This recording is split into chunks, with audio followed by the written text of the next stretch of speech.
Hi everyone. Today I'm going to show you how to use the crawl website features.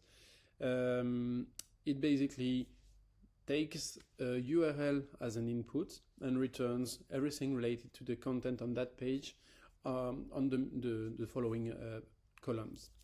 Basically, in this case, you open the crawl website feature, then you select the company URL column, and then it will tell you that you have only 2 lines to crawl. Okay, you crawl the website. It will create new columns,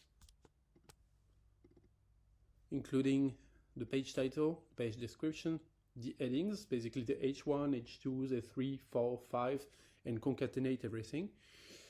The text, so the complete text of the page, from the menu to the footer, everything, but just the text, not the HTML. The length of the page, well, the number of characters.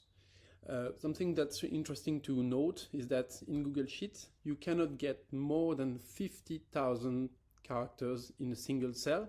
So if the text here is longer than 50,000 characters, then we will only return the 50,000 first characters, but you will still get the right value here. So if you see 50k in this column, that means that we've probably truncated that part, but with 50k characters, you probably have enough to do whatever you want.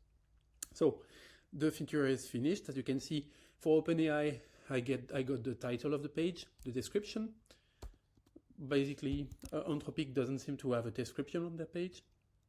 The headings, basically, you can see that the H1 was the latest news, then stories, etc., etc. We concatenated everything. For Anthropic, it's way better.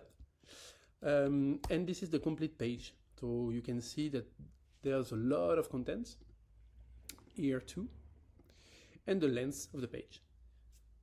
That's it. I hope you find it useful.